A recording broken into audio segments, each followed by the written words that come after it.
42 sources 42 sources त्यांनी use केलेत to gather the information. म्हणजे जी इन्फॉर्मेशन तुम्हाला इकडे जी दिली आहे ही या 42 सोर्सेसवरून 42 सोर्सेसवरून अक्युम्युलेट करून ती तुम्हाला इन्फॉर्मेशन त्यांनी इथे एका स्ट्रक्चर्ड वेनी दिली आहे. नमस्कार मित्रांनो, स्वागत आहे तुमचं विक टॉक्स या आपल्या आर्टिफिशियल इंटेलिजन्स रिलेटेड मराठी चॅनलवरती.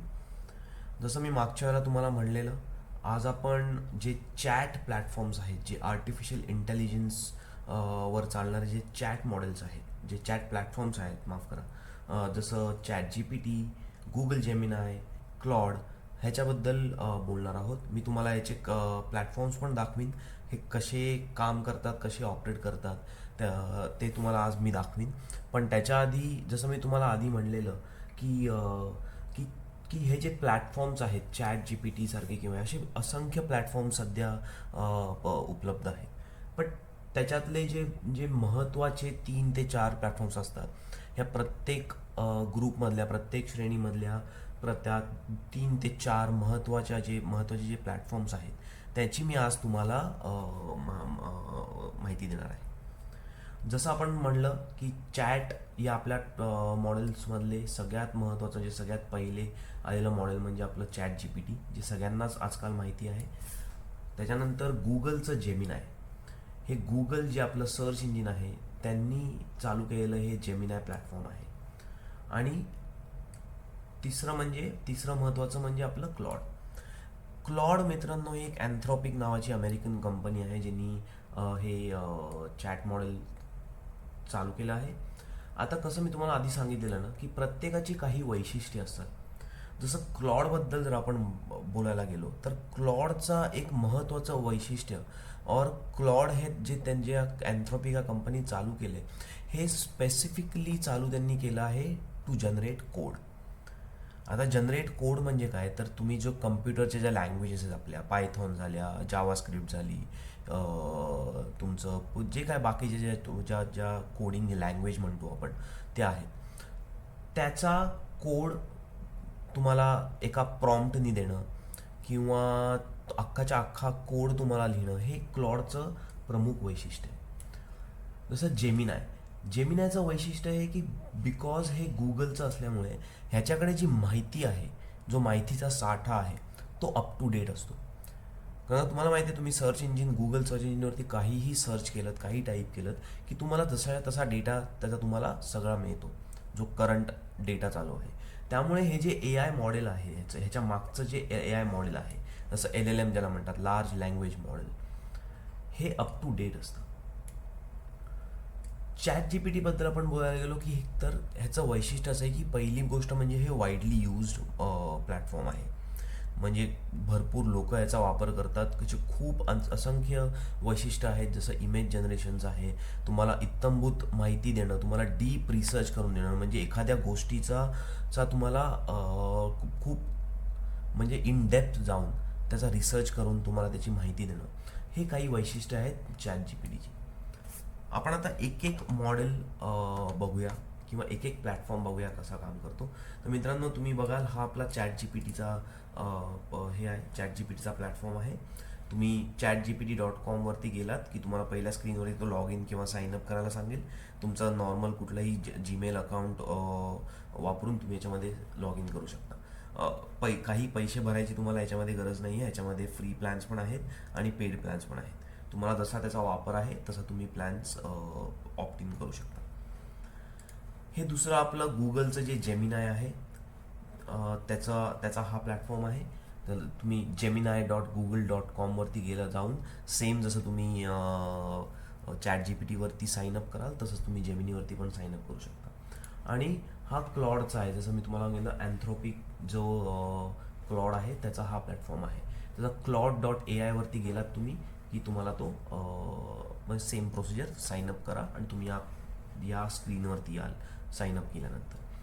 तर आपण आता सध्या काय करणार आहोत की आपण या तिन्ही प्लॅटफॉर्म्सना सेम प्रॉम्प्ट देणार आहोत. आता प्रॉम्प्ट म्हणजे तुम्हाला थोडक्यात सांगतो की की तुम्हाला त्या प्लॅटफॉर्मकडून काय माहिती हवी आहे और तुम्हाला काय पाहिजे त्या प्लॅटफॉर्मने तुमच्यासाठी करावं, याला म्हणतात प्रॉम्प्ट. आता या प्रॉम्प्टवरती आपण एक पूर्णतः वेगळा एक व्हिडिओ बनवणार आहोत, कारण का प्रॉम्प्टचे पण खूप प्रकार आहेत आणि प्रॉम्प्टिंग तुम्ही कसं करता याच्यावरती तुम्हाला तो आउटपुट कसं देतो हे डिपेंड असतं. पण आता सध्या आपण एक नुसतं प्लॅटफॉर्मची जनरल इन्फॉर्मेशन घेण्यासाठी आपण बघूया की तिन्ही या प्लॅटफॉर्मवरती मी सेम प्रॉम्प्ट दिली किंवा मी सेम त्यांना विचारलं की मला ही इन्फॉर्मेशन द्या, तर ते कसे रिॲक्ट करतात किंवा प्रत्येक प्लॅटफॉर्म तुम्हाला कशा प्रकारची इन्फॉर्मेशन देतो. ओके, तर मी इकडे एक साधी प्रॉम्प्ट तयार करून ठेवली आहे. काय मी बेसिकली त्यांना या चॅट मॉडेल्सना सांगतोय की I want you to write me a blog post for up to 1000 characters, माफ करा, up to 1000 characters on the topic of culture of Marathi people. साधी प्रॉम्प्ट आहे. फक्त मी त्यांना एवढं सांगतोय की मला एक ब्लॉग पोस्ट लिहायची आहे, मला एक आर्टिकल लिहायचं आहे अप टू 1000 वर्ड्समध्ये, कॅरेक्टर्समध्ये, आणि त्याचा रिलेटेड टॉपिक आहे तो कल्चर ऑफ मराठी पीपल. म्हणजे आपल्या मराठी माणसाचं कल्चर कसं आहे, काय आहे, त्याची एक थोडीशी माहिती ही मी त्याला लिहायला सांगणार आहे. आता आपण इथे हे टाईप केल्यानंतर फक्त हा जो ॲरो दिसतोय ह्याच्यावरती क्लिक करायचं. इथे जेमिनायवरती येऊन पण सेम करेन मी आणि क्लॉडवरती येऊन पण मी सेम करेन. आता आपण इथे जाऊ की आपल्याला दिसतं ह्यानी सगळं लिहायला चालू केलं आणि लिहून सगळं हे पण केलंय की काय आपल्या मराठी माणसाचं कल्चर आहे. ते थोडक्यात त्यांनी माहिती दिलं की Marathi culture is a vibrant tapestry woven with history, traditions, deep sense of community, rooted in the western state of Maharashtra, etcetera etcetera. तुम्ही त्याला जितकं हे सांगाल, जर तुम्ही त्याला सांगितलं की मला 3000 कॅरेक्टर्सपर्यंत लिहून दे, तर तो 3000 कॅरेक्टर्सपर्यंत लिहून देईल. हे मी फक्त तुम्हाला आत्ता सध्या एक काय म्हणतो त्याला, फक्त एक ॲज अन एक्झाम्पल म्हणून पोस्ट घेतली आहे मी आणि ॲज अन एक्झाम्पल म्हणून तुम्हाला दाखवतोय. सेम गोष्ट तुम्ही इथे आल तर जेमिनायचं पण आपलं सगळी ती इन्फॉर्मेशन लिहून झाली आहे. आता तुम्ही याच्यामध्ये थोडासा फरक बघाल तर यांनी कसं यांनी टायटल दिलं आहे, the rich culture of Marathi people. जेमिनायनी title vibrant threads of Marathi culture. थोडंसं ते कसं त्यांच्या तुमचा जो आउटपुट असतं, त्यांचे जे कॉन्व्हर्सेशन काइंड ऑफ जे त्यांचं किंवा एक इंग्लिश जेव्हा हे असते त्याच्यामध्ये थोडेसे बदल होतात. आता त्याच्यामधून म्हणूनच की तुम्हाला कुठली इन्फॉर्मेशन याच्यामधनं आवडते, तुम्ही त्याला कसं यूज करताय, हे सगळं त्याच्यानंतर आपण पुढे बघूच या की आपण कसं हे एकत्र करू शकतो किंवा अजून प्रॉम्प्ट चांगली कशी करू शकतो जेणेकरून आपलं जो आउटपुट आहे हा खूप चांगला आहे. आता जसं मला सांगितलं असं की हे जेमिनायनी क्रिएट केलं, तसं आपण आता क्विकली क्लॉड बघितलं तर क्लॉडनी केलेलं आहे the vibrant culture of Marathi people. जसं तुम्ही बघताय याच्यामध्ये काही गोष्टी ज्या असतात ह्या खूप सिमिलर असतात, कारण का शेवटी हे एक मॉडेल्स आहेत, राईट. तुम्ही जसं त्यांना काही बनवायला सांगता, जसं तुम्हाला आउटपुट जे तुम्हाला पाहिजे, ब्लॉग पोस्ट असेल किंवा काही असेल, ते तुम्हाला त्या प्रकारे हे करून देतात किंवा दाखवतात किंवा ते तुम्हाला ते तसं आउटपुट क्रिएट करून देतात. तर जर तुम्ही आपण आता एक असं बघू ह्याच्यामध्ये की प्रत्येक जण, कारण का मी यांना कसं केलं की मी इकडे यांना लिमिट केलं. मी यांना म्हणलं की मला ब्लॉग पोस्ट लिहून पाहिजे पण मला 1000 कॅरेक्टर्सच्या आत पाहिजे. ठीक आहे. जर मी ह्यांना, म्हणून मित्रांनो तुम्हाला ते सांगतो की प्रॉम्प्ट कशी चेंज होते हे आता मी तुम्हाला दाखवतो. आता जसं आपण हे तर केलं, मी याला सांगितलं अप टू 1000 कॅरेक्टर्स. आता मी जर हे नाही लिहिलं, जर मी याला म्हणलं की मला फक्त एक ब्लॉग पोस्ट लिहून दे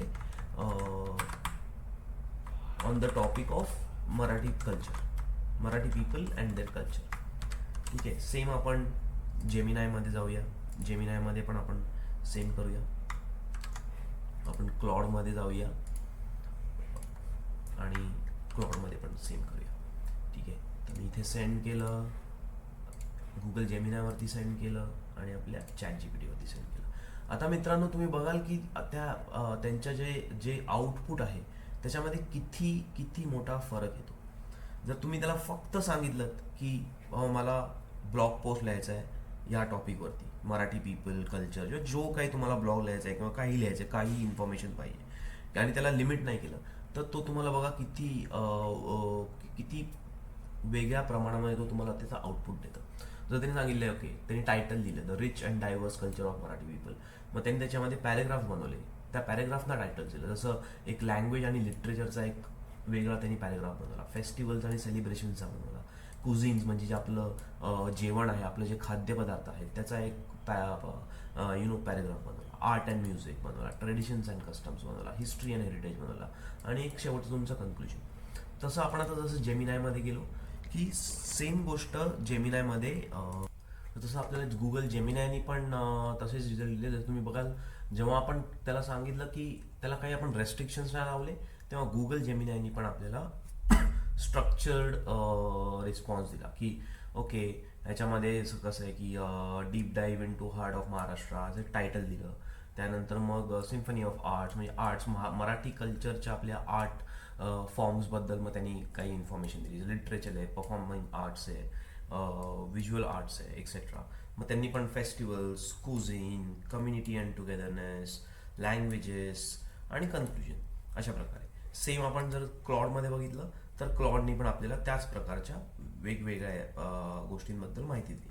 पण ह्याच्यामध्ये फक्त फरक, आता तुम्ही जसं तुम्हाला फरक याच्यामध्ये जाणवेल की क्लॉडनी जे आपल्याला माहिती दिली, अँथ्रॉपिकच्या ज्या क्लॉडनी आपल्याला जी माहिती दिली ती एक प्रॉपर स्ट्रक्चर्डमध्ये दिली, स्ट्रक्चर वेनी दिली, की फक्त पॅरेग्राफ यूज करून किंवा हे करून नाही, तर त्यांनी प्रॉपर पॉइंटर्स घालून, प्रॉपर एक एक सेक्शन बनवून, त्याची सेक्शनची एक थोडक्यात माहिती देऊन, त्याचे पॉइंटर्स बनवून अशी त्यांनी इन्फॉर्मेशन आपल्याला पास केली. तर जसं मी तुम्हाला सांगितलं की तिन्ही या जे मॉडेल्स आहेत यांच्या वेगवेगळ्या एक काय म्हणतो त्याला, एक खासियत आहे, वेगवेगळे प्लस पॉईंट्स आहेत. तर तुम्हाला काय कुठल्या पद्धतीचं आउटपुट पाहिजे, तुम्हाला कुठल्या पद्धतीची माहिती कशा स्वरूपात पाहिजे, हे तुम्ही थोडंसं हे तिन्ही प्लॅटफॉर्म यूज केलेत एकदा की तुम्हाला त्याची एक थोडीशी माहिती येईल. आणि मग जेणेकरून तुम्हाला ज्या पर्टिक्युलर यूजसाठी तुमच्या आर्टिफिशियल इंटेलिजन्सचा AIचा वापर करायचा आहे, तुम्ही त्या प्रकारचा प्लॅटफॉर्म तुम्ही चूज करू शकता. आता जसं मी आधी सांगितलं तुम्हाला की यांचे जे नॉलेज बेस असतात ना, ज्या नॉलेजचा वापर करून, त्यांच्याजवळच्या नॉलेजच्या बॅकएंडचा वापर करून हे आपल्याला इथे इन्फॉर्मेशन देतात, हे काही प्रमाणात म्हणजे अपडेटेड नसतात. जसं तुम्हाला एक्झाम्पल सांगायचं झालं तर जसं मी ChatGPTला आता मी विचारलं की बाबा by when is your knowledge base updated, म्हणजे तुझं जे नॉलेज बेस आहे हे कधीपर्यंत अपडेटेड आहे. आणि जर if I ask this and if I send this, तर तो आपल्याला सांगेल ओके. सो जसं त्याने आता सांगितलं की त्याचं नॉलेज बेस आहे हे त्याला फक्त नॉलेज जून 2024 पर्यंतच्या गोष्टींचं नॉलेज आहे. आता जून 2024 नंतर ज्या गोष्टी झाल्या आहेत किंवा ज्या गोष्टी नवीन बाजारात आल्या आहेत त्या गोष्टींची ह्याला काही कल्पना नाही आहे. पण त्यांनी त्याच्यामध्ये पण काय नवीन फीचर टाकलाय की त्याच्या नॉलेज बेसमध्ये अपडेटेड नाहीये, बट तो रिअल टाइम वेब ब्राउझिंगचा वापर करून ती तुम्हाला इन्फॉर्मेशन गोळा करून देऊ शकतो. ठीक आहे. जसं सेम गोष्ट जर आपण जेमिनायला विचारली की तुझं नॉलेज बेस कधीपर्यंत अपडेटेड आहे,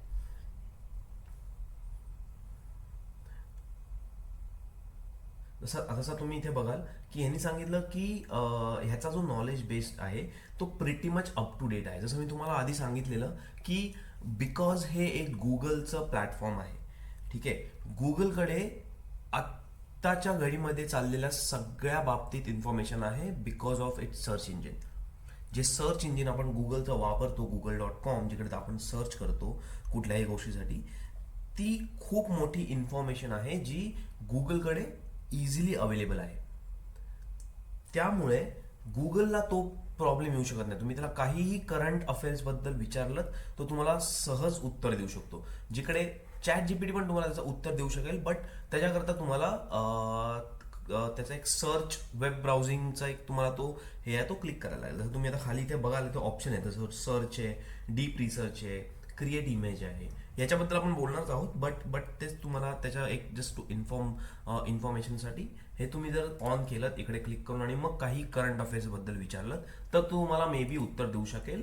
बट ते त्याचं स्वतःचं नॉलेज नसेल. तो वेबवरती जाऊन, वेब ब्राउझर्सवरती जाऊन सर्च करून जी काही इन्फॉर्मेशन तो काढू शकतो ती तुम्हाला काढून देईल. सिमिलरली आपण क्लॉडचं पण बघू शकतो की क्लॉडचं पण नॉलेज कधीपर्यंत अपडेटेड आहे.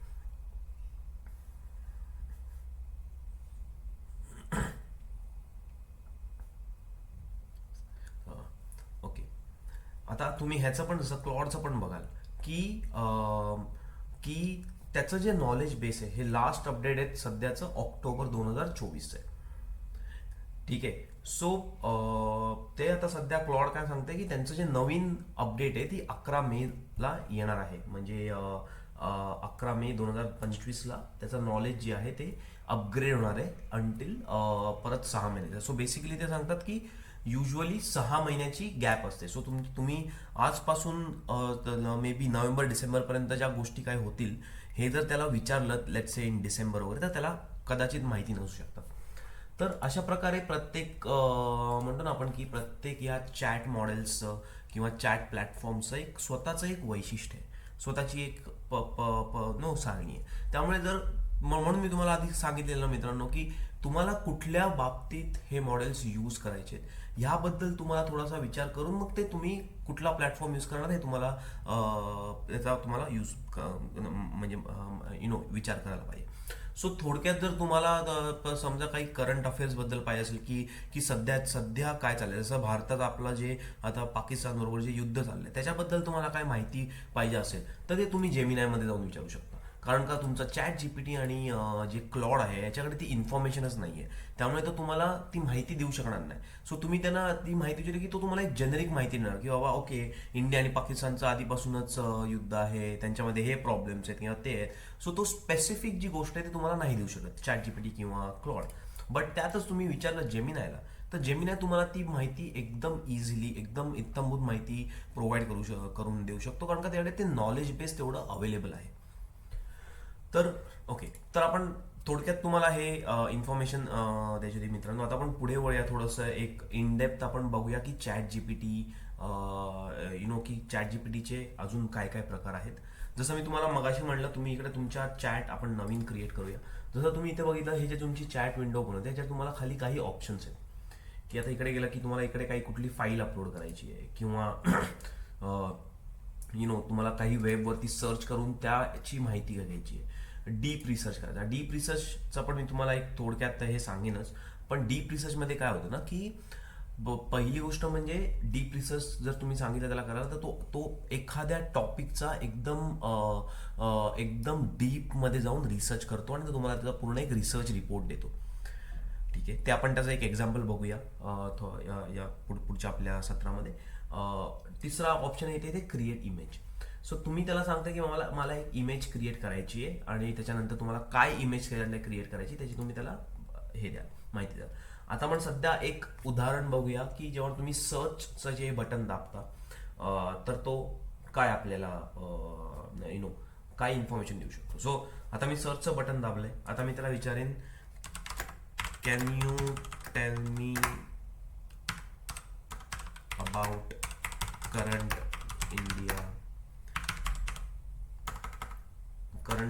India and Pakistan war.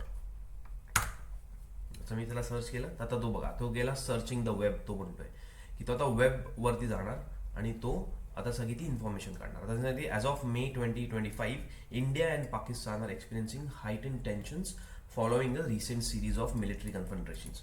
त्याच्यामध्ये काय काय झालं, आता कसं कधी एस्कलेट झालं किंवा त्याच्याबद्दल काय काय माहिती आहे. किंवा आता हे जसं आपलं तुम्हाला माहिती आहे मित्रांनो, जे ऑपरेशन सिंदूर हे जे आपलं जे ऑपरेशन आपल्या मिलिटरीनी, नेव्हीनी आणि एअरफोर्सनी केलं ह्याची माहिती तो तुम्हाला थोडक्यात देईल. सीज फायर अग्रीमेंट जे सध्या झालेल, करंट स्टेटस काय आहे ते देईल. ते सगळे ही तुम्हाला सगळी इन्फॉर्मेशन आणि खाली तो तुम्हाला एक काही लिंक्स पण देईल की बाबा या पोस्टमधून या आर्टिकल्समधून त्यांनी ती इन्फॉर्मेशन सगळी काढलेली तुम्हाला दाखवते. ठीक आहे, तर हे तर जसं मी सांगितलं की तुम्हाला करंट अफेअर्स बद्दल माहिती करून घ्यायची असेल तर तुम्ही हे सर्चचा वापर करू शकता. त्याच्याकडून तो वेबवरती जाईल, तो सगळा सर्च करेल तुमच्यासाठी, तो सगळं रिसर्च करेल तुमच्यासाठी आणि तो तुम्हाला ती माहिती देईल. आता जर नॉर्मल तुम्ही गुगलवरती हे सर्च केलं तर गुगल काय फक्त तुम्हाला लिस्ट ऑफ आर्टिकल्स येणार, न्यूज आर्टिकल्स किंवा न्यूज वेबसाईट येणार आणि मग तुम्ही त्या न्यूज वेबसाईटमध्ये जाऊन तुम्हाला जे इन्फॉर्मेशन पाहिजे ती वाचून मे बी 2 किंवा 3 न्यूज आर्टिकल्समध्ये जाऊन तुम्ही ती न्यूज वाचून त्याची इन्फॉर्मेशन काढून घ्याल. बट तुम्हाला चॅट जीपीटीचा फायदा आहे की तुम्हाला त्यावेळेला सगळ्या गोष्टी करायच्या गरज नाहीये. चॅट जीपीटी स्वतःच जाईल, स्वतःच ती इन्फॉर्मेशन काढेल आणि स्वतःच तुम्हाला ती एक कंडेन्स्ड रूपात एकदम म्हणजे काय म्हणतात त्याला, एक आपल्या छोट्या स्वरूपात किंवा जी मेन मूळ माहिती आहे ती तुमच्यासमोर आणून हे करेल, सादर करेल. सो हा बेसिकली त्याचा एक प्लस पॉईंट आहे. आता जसं मी तुम्हाला दुसरा ऑप्शन म्हणलेलं की लेट्स से हा एक प्लस म्हणून अपलोड फाईल्स म्हणून आहे. आता तुम्ही त्याच्यामध्ये काही कुठलीही फाईल तुम्ही अपलोड करा. जसं समजा मी इकडे एक अशीच फाईल अपलोड केली आणि मी त्याला सांगितलं की can you please tell me what is the uploaded file is about आणि सेट. मी त्याला फक्त विचारलं मी ही फाईल अपलोड केली आहे. आता तुम्ही अपलोड केली आहे, मला माहिती करायचं आहे की या फाईलमध्ये नक्की आहे काय. ठीक आहे, आता तुम्हाला सगळं दाखवलं. आता त्यांनी ती फाईल पूर्ण ॲनालाइज केली. त्याच्यानंतर त्यांनी ते सांगितलं की एक HTML डॉक्युमेंट आहे, ते पण HTML कोड आहे एका पर्टिक्युलर ब्लॉग सेक्शनचा, जी वेबसाईट आहे SEOdiscovery.com म्हणून त्याच्या ब्लॉग सेक्शनचा हे HTML कोड आहे. आता ह्याच्यामध्ये मेटा टॅग्स आहेत, SEO स्ट्रक्चर, जे पण काही इन्फॉर्मेशन आहे. ठीक आहे, आपल्याला ह्याच्यामध्ये जायची गरज नाही इतक्या डीपमध्ये. बट त्याच्या त्या जे कोणतंही तुम्ही त्याच्यामध्ये डॉक्युमेंट अपलोड केलं की त्या डॉक्युमेंटमध्ये काय इन्फॉर्मेशन आहे ती सगळी इन्फॉर्मेशन तो तुम्हाला स्वतः वाचून एका म्हणतो ना आपण कंडेन्स्ड स्वरूपात तो तुम्हाला ती माहिती देतो की याच्यामध्ये हे आहे. आता ह्याच्यानंतर तुम्ही त्याच्यामध्ये त्याला काही प्रश्न विचारू शकता किंवा तुम्हाला काही चेंजेस करायचे आहेत, मॉडिफिकेशन करायचे आहेत, तर ते पण तुम्ही करू शकता. बेसिकली तो तुम्ही सांगू शकता. आता दुसरी तिसरी एक महत्त्वाची गोष्ट म्हणजे त्याची आहे डीप रिसर्च. तर मित्रांनो, डीप रिसर्च जसं मी तुम्हाला म्हणलं ना की हे कोणासाठी उपयुक्त आहे, की फॉर एक्झाम्पल समजा तुम्ही स्टुडंट आहात. ठीक आहे, तुम्हाला कुठल्या तरी एका गोष्टीवरती रिसर्च करायचा आहे. ठीक आहे, तर तुम्ही एक ते माहिती ना म्हणतात ना असं, ते इंटरनेटवरती जाऊन एक गोष्ट वाचणार, मग त्याच्यामधून तुम्हाला काय इन्फॉर्मेशन काढायची ते तुम्ही काढणार आणि मग ती कशा प्रकारे त्याला फॉर्मॅट करायचं आहे, कशा प्रकारे तुमच्या रिसर्चमध्ये टाकायचं आहे, ह्या सगळ्या गोष्टी तुम्हाला त्याचा विचार करायला लागतो. जर तुम्ही कुठल्याही प्रकारची रिसर्च करताय किंवा कुठल्याही प्रकारचं प्रेझेंटेशन बनवताय किंवा कुठल्याही याचं समजा तुम्हाला एसे लिहायचं आहे किंवा कॉलेजकडून तुम्हाला काही आर्टिकल्स लिहायला सांगितले, काही असाइनमेंट्स आहेत किंवा काही आहेत, तर त्याच्याकरता हा डीप रिसर्च हा खूप इम्पॉर्टंट ऑप्शन आहे. आता जसं मी तुम्हाला इथे करून दाखवीन की लेट्स से मला त्याला सांगायचं आहे की डीप रिसर्च कर की okay please research in depth about the impacts of AI in current असं म्हणूया आपण, impact of AI in people's life. ठीक आहे, आणि आपण ह्याला करूया आता सेट. आता जसं तुम्ही बघाल राईट, मी याला टॉपिक दिला आहे. मला टॉपिक काय की मला माहिती करायची आहे की इम्पॅक्ट ऑफ AIचा इम्पॅक्ट आपल्या करंट लाईफमध्ये काय आहे ते. आता जसं त्यांनी हे करून दिलं की त्यांनी म्हणलं की can you please clarify which aspect of AI impact on people life you are most interested in. जसं त्यांनी तुला ऑप्शन दिले. ठीक आहे, आपल्याला सांगितलं तुम्हाला कुठल्या त्या इम्पॅक्टबद्दल माहिती करून घ्यायची. तुम्हाला इकॉनॉमिक इम्पॅक्ट पाहिजे, सोशल अँड सायकोलॉजिकल इफेक्ट पाहिजे, एथिकल लिगल पाहिजे, डेली लाईफ कन्व्हिनियन्स पाहिजे, रिजनल फोकस पाहिजे. तर तुम्ही सरळ इथे सला सांगू शकता की हो, go ahead and do it for all the 5 sources. But त्याला खूप वेळ लागतो त्याला ते हे करण्यासाठी, आणि आपल्याला आता मला म्हणजे एवढा मी वेळ तुम्हाला ह्याच्यावरती तुमचा वाया नाही घालवणार. त्यामुळे फक्त मी एकच त्याच्यामधला घेतो की लेट्स से की याचा डेली लाईफ आणि कन्व्हिनियन्सवरती काय इम्पॅक्ट होऊ शकतो. ठीक आहे, तर मी आता त्याला दिला हा टॉपिक आणि आता त्याला सांगितलं की तू जा आणि डीप रिसर्च कर. आता तुम्ही बघाल इथे तो म्हणतोय की स्टार्टिंग रिसर्च. आता तो काय करतो, तुम्ही बाजूला बघाल, तो वेगवेगळ्या सोर्सेसमध्ये जाईल, इन्फॉर्मेशन कलेक्ट करेल, ती इन्फॉर्मेशन प्रेझेंटेबल वेमध्ये करून तो तुम्हाला ती इन्फॉर्मेशन इकडे प्रोसेस करून दाखवेल. आता आपण जसं इकडे रिसर्च संपेल, तुम्ही बघाल की ती सगळी इन्फॉर्मेशन त्यांनी किती आणि कशा प्रकारे किती चांगल्या प्रकारे तुम्हाला त्यामध्ये दिली आहे. जसं तुम्ही इथे बघाल मित्रांनो, तो आता थिंकिंग प्रोसेसमध्ये, आता तो जसं जे तुम्ही त्याला टॉपिक दिला impact of AI on daily life and convenience, आता तो याच्यावर विचार करतो की ह्याचे काय काय इम्पॅक्ट होऊ शकतात. आता तो सगळी त्याच्या ती थिंकिंग प्रोसेस करेल. हे झाली. आता जसं तुम्ही बघा इथे रीडिंग करा, तो वेगवेगळे टॉपिक्स किंवा वेगवेगळ्या वेबसाईटवरती जाऊन त्याची इन्फॉर्मेशन गोळा करेल. आणि एक एक सोर्सेस तुम्हाला तो इकडे दाखवेल पण. जसं आता तुम्ही इकडे बघाल की एक सोर्स त्यांनी आत्ता सध्यासाठी जो पहिला सोर्स त्यांनी यूज केला तो एक्सप्लोडिंग टॉपिक्स म्हणून जे आहे कुठली तरी वेबसाईट आहे त्याच्यामध्ये तो जाऊन तो विचार हे करतोय, तो त्यांना इन्फॉर्मेशन घेतोय. दुसरा इकडे तुम्ही बघितला आला दुसरा सोर्स आला समथिंग कॉल्ड एज वॉल्टन म्हणून कुठली तरी एक आहे. आता नवीन एक PMC NCBI म्हणून काहीतरी आहे. सो त्या असे वेगवेगळे टॉपिक तो आणि तुम्हाला तो इथे तो इत्तमभूत माहिती देत राहतो की काय. आता तो म्हणतोय की मी I am analysing AI powered health apps like Ada, Babylon, Biofourmis something whatever it is. त्याच्यामधून त्याला काय इन्फॉर्मेशन मिळते का. मग तो खाली जाऊन मध्ये की I am examining the accuracy rates of symptoms checkers of physicians noting 34% accuracy of checkers, जे काय आहे ते सगळं राईट. तो सगळी इन्फॉर्मेशन तिकडनं आता तो ॲनालाइज करणार आणि ते जशी तुम्हाला दाखवेल. तुम्हाला इथे प्रोग्रेस बार आहे. जसा जसा तो प्रोग्रेस करत जाणार तसा तो प्रोग्रेस बार इथे पुढे पुढे जात राहील. तर ते मित्रांनो तुम्ही बघू शकता की इथे त्यांनी पूर्ण जो रिसर्च होता तो त्याचा पूर्ण झालाय. आपण आता हा रिसर्च रिपोर्ट एकदा बघूच या, पण त्याच्या आधी तुम्हाला मी काही गोष्टी इथे दाखवू इच्छितो. जसं की तुम्ही बघा इकडे सोर्सेसमध्ये जाऊन तुम्ही बघितलं ना की तर तुम्हाला कळेल त्यांनी टोटल 42 सोर्सेस त्यांनी यूज केलेत टू गॅदर द इन्फॉर्मेशन. त्यांनी जी इन्फॉर्मेशन तुम्हाला इकडे जी दिली आहे ही या 42 सोर्सेसवरून 42 सोर्सेसवरून अक्युम्युलेट करून ती तुम्हाला इन्फॉर्मेशन त्यांनी इथे एका स्ट्रक्चर्ड वेनी दिली आहे. तर याचा अर्थ काय मित्रांनो तर समजून घ्या की समजा तुम्हाला अशा प्रकारचा कुठलाही रिसर्च किंवा थिसिस करायचा आहे, ज्याच्याकरता तुम्ही थिसिस आहे ज्याच्याकरता तुम्ही रिसर्च करता आहे, तर एवढ्या सगळ्या रिसोर्स मधून जाऊन तुम्हाला जी माहिती पाहिजे ती माहिती गोळा म्हणजे माहिती गोळा करण्यासाठी वगैरे तुम्हाला अत्यंत जास्त वेळ त्याच्यामध्ये घालवावा लागतो. बरं तुम्ही आता हा रिपोर्ट बघितला, आता मी ते गेलो समजा मी हा रिपोर्ट हे केला त्याचा प्रिव्ह्यू, हा रिपोर्टचा प्रिव्ह्यू आहे. ठीक आहे. आता लिहिलंय की AI in daily life enhancing convenience across sectors. आता त्याच्यामध्ये तुम्हाला काय काय त्याच्यामध्ये गोष्टी आहेत त्या सगळ्यांनी दिल्या जातात. म्हणजे AIचा तुमच्या डेली लाईफमध्ये कशा आणि कुठल्या कुठल्या गोष्टींमध्ये वापर होतो. जसं तुमचं स्मार्ट होम असिस्टंट्स आहे, जसं तुमचं ॲमेझॉन इको वगैरे जे असतं त्याच्यामध्ये ॲलेक्सा वगैरे जे आहे, गुगल असिस्टंट आहे, ॲपलची सिरी आहे ते आहे. त्याच्यामध्ये आपला जो आपण नेहमीचा रेग्युलर यूज करतो. त्यानंतर मध्ये इथे एक्झाम्पल्स पण दिलेत काही. खाली जाऊन मग त्यांनी त्याच्यामध्ये तुम्ही बघाल की AI in health care and wellness. आता हेल्थ केअरमध्ये याचा किती कसा वापर होतो किंवा कशा प्रकारे वापर करू शकता. जर तुमचं टेलिमेडिसिन आहे किंवा सिम्टम चेकर आहे, टेली हेल्थ असिस्टंट आहेत, वेरेबल अँड पर्सनलाइज कोचिंग आहे. जर तुमचं जे ॲपल वॉच वगैरे जे असते राईट त्याच्यामध्ये पण खूप प्रकारे AIचा वापर सध्या होतो. तर तुम्ही खाली जाल तर AI इन एज्युकेशन म्हणजे एज्युकेशनमध्ये AIचा कसा वापर करताय.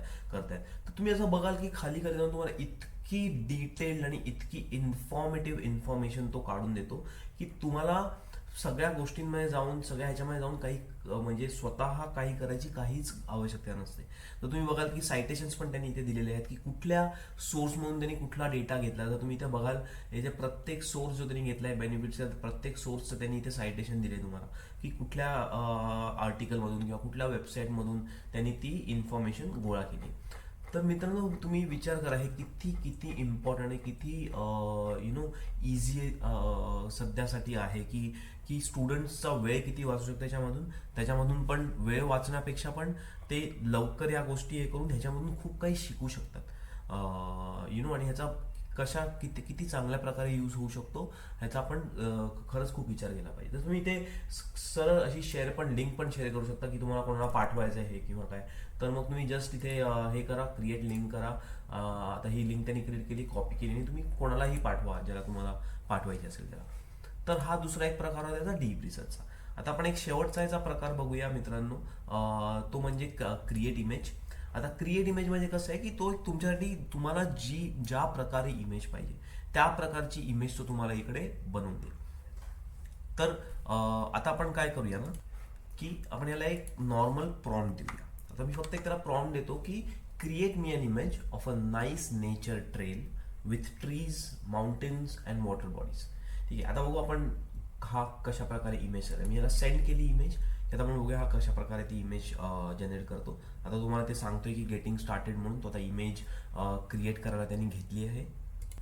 तुम्ही बघू शकता मित्रांनो, तो इकडे आता ते इमेज क्रिएट करायला स्टार्ट करतोय. तुम्हाला एक छोटासा त्याचा एक ब्लड इमेज दिसते इकडे. तो आता सध्या त्याचा तो विचार करतोय की याच्यामध्ये आपण जी काय त्याला प्रॉम्प्ट दिली आहे त्या प्रॉम्प्टनुसार या इमेजमध्ये कुठल्या कुठल्या गोष्टी ॲड करायच्या आहेत. तर बघू शकता मित्रांनो, तुम्ही इथे आपली इमेज क्रिएट झाली आहे ऑलरेडी. तुम्ही बघाल, आपण त्याला सांगितलं काय की आम्हाला एक ट्रेल वॉकची एक इमेज बनवायची आहे, जिकडे खूप सारे ट्रीज आहेत, मागे माउंटेन आहे, वॉटर बॉडी अशी त्यांनी एक रिव्हर दाखवली आहे. ही ट्रेल आहे जिकडे लोक असे ट्रेल म्हणजे बेसिकली जे नेचर वॉक वगैरे असतात ना, तशी ट्रेल त्यांनी एक क्रिएट केली. तुम्ही बघा किती किती किती चांगल्या प्रकारची इमेज आणि किती इझिली त्यांनी ही इमेज बनवली आहे. आणि ही तुम्ही कुठेही वापरू शकता. तुमच्या ब्लॉगमध्ये वापरू शकता, तुम्हाला कुठे तुमच्या इंस्टाग्रामवरती टाकायची तुम्ही टाकू शकता. तुम्हाला जसा काही याचा वापर करायचा असेल त्या प्रकारे तुम्ही याचा वापर करू शकता. आता याच्यामध्ये दुसरी गोष्ट एक अशी पण चांगली आहे की समजा मला ह्याच्यातली काही गोष्ट आवडली नाही, ठीक आहे, आणि मला ती चेंज करायची, तर मी फक्त इकडे हा जो तुम्हाला सिलेक्टचा ऑप्शन दिसतो इथे क्लिक करून मी ती एक गोष्ट हायलाईट करू शकतो. जशी मी हायलाईट केली. आता ह्या हायलाईट केलेल्या सिलेक्शनमध्ये मी त्याला सांगेन, can you add a small rabbit. ठीक आहे, की एक नेचरमध्ये वॉक करतोय आपण, तर मग त्या नेचरमध्ये वॉक करताना समजा तुम्हाला तिकडे काही प्राणी दिसले किंवा तुम्हाला तसं काही एक डेपिक्शन करायचं त्या इमेजमध्ये, की तुम्ही या अशा ट्रेलमध्ये तुम्हाला छोटे छोटे प्राणी दिसले, जसा तुमचा रॅबिट आहे, जसा ससा आहे किंवा कासव आहे किंवा काही आहे ना, म्हणजे तुम्ही त्याला एक पर्टिक्युलर ते सिलेक्ट करून एक ती पर्टिक्युलर जागा करून ते तुम्ही ते त्याला चेंज करायला सांगू शकता.